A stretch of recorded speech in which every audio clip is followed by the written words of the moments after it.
The Gospel of Mark, chapter 14. After 2 days was the feast of the Passover and of unleavened bread. And the chief priests and the scribes sought how they might take him by craft, and put him to death. But they said, Not on the feast day, lest there be an uproar of the people.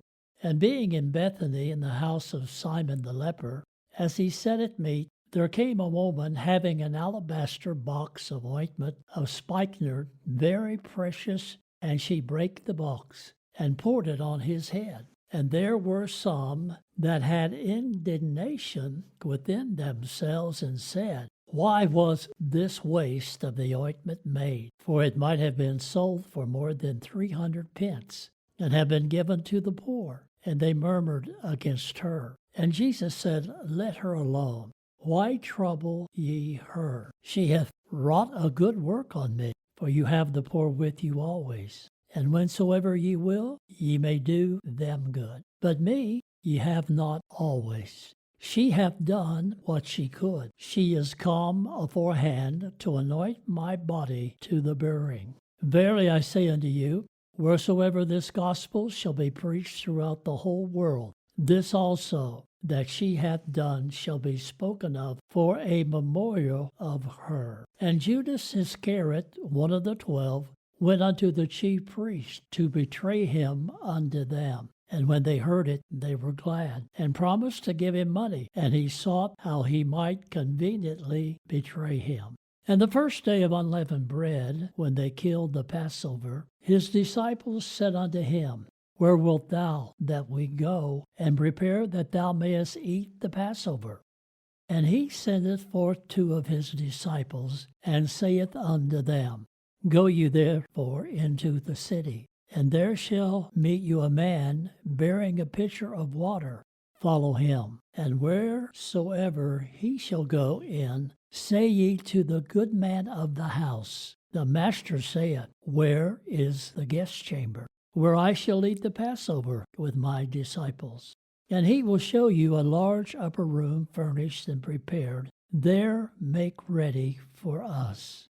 And his disciples went forth and came into the city, and found as he had said unto them, and they made ready the Passover. And in the evening he cometh with the 12. And as they sat and did eat, Jesus said, Verily I say unto you, one of you which eateth with me shall betray me. And they began to be sorrowful, and to say unto him one by one, Is it I? And another said, Is it I?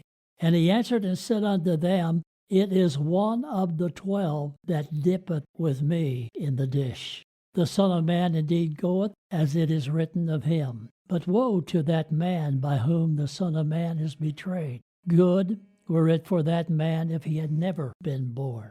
And as they did eat, Jesus took bread, and blessed, and brake it, and gave to them, and said, Take, eat, this is my body. And he took the cup, and when he had given thanks, he gave it to them, and they all drank of it. And he said unto them, This is my blood of the New Testament, which is shed for many. Verily I say unto you, I will drink no more of the fruit of the vine until that day that I drink it new in the kingdom of God. And when they had sung a hymn, they went out into the Mount of Olives. And Jesus said unto them, All ye shall be offended because of me this night. For it is written, I will smite the shepherd, and the sheep shall be scattered. But after that I am risen. I will go before you into Galilee. But Peter said unto him, Although all shall be offended, yet will not I. And Jesus said unto him, Verily I say unto thee, that this day, even this night, before the cock crow twice, thou shalt deny me thrice. But he spake the more vehemently, If I should die with thee, I will not deny thee in any wise. Likewise also said they all. And they came to a place which was named Gethsemane. And he saith to his disciples, Sit you here, while I shall pray. And he taketh with him Peter, and James, and John, and began to be sore amazed, and to be very heavy, and saith unto them, My soul is exceeding sorrowful unto death. Tarry you here and watch. And he went forward a little and fell on the ground and prayed that if it were possible, the hour might pass from him. And he said, Abba, Father, all things are possible unto thee. Take away this cup from me. Nevertheless, not I will, but thou wilt. And he cometh and findeth them sleeping, and saith unto Peter, Simon, sleepest thou? Couldest not thou watch 1 hour? Watch you and pray, lest ye enter into temptation. The spirit truly is ready, but the flesh is weak. And again he went away and prayed and spake the same words. And when he returned, he found them asleep again, for their eyes were heavy, neither wist they what to answer him. And he cometh the third time, and saith unto them, Sleep on now, and take your rest. It is enough. The hour is come. Behold, the Son of Man is betrayed into the hands of sinners. Rise up, let us go. Lo, he that betrayeth me is at hand. And immediately, while he yet spake, cometh Judas, one of the 12, and with him a great multitude with swords and staves, from the chief priests and the scribes and the elders. And he that betrayed him had given them a token, saying, Whomsoever I shall kiss, that same is he. Take him and lead him away safely. And as soon as he was come, he goeth straightway to him, and saith, Master, Master, and kissed him. And they laid their hands on him, and took him. And one of them that stood by drew a sword, and smote a servant of the high priest, and cut off his ear.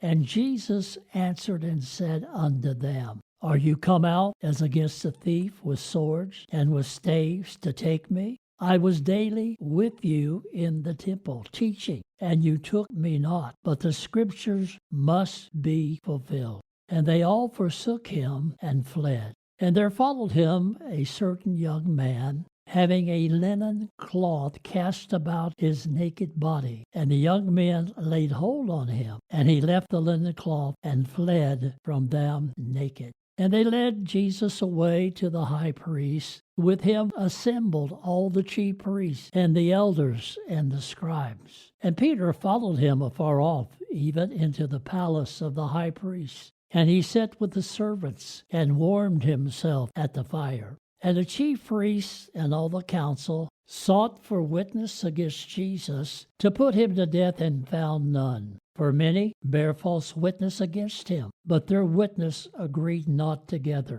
And there arose certain and bare false witness against him, saying, We heard him say, I will destroy this temple that is made with hands, and within 3 days I will build another made without hands. But neither so did their witness agree together.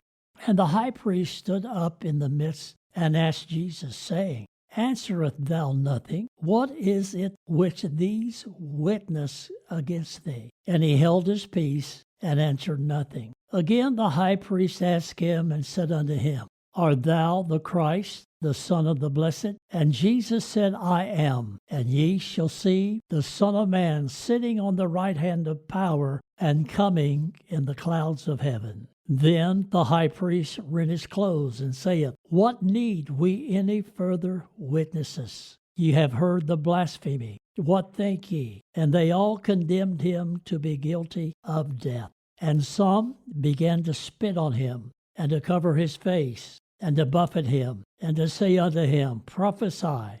And the servants did strike him with the palms of their hands. And as Peter was beneath in the palace, there cometh one of the maids of the high priest. And when she saw Peter warming himself, she looked upon him and said, And thou also wast with Jesus of Nazareth. But he denied, saying, I know not, neither understand I what thou sayest. And he went out into the porch, and the cock crew. And the maid saw him again, and began to say to them that stood by, This is one of them. And he denied it again. And a little after, they that stood by said again to Peter, Surely thou art one of them, for thou art a Galilean, and thy speech agreeth thereto.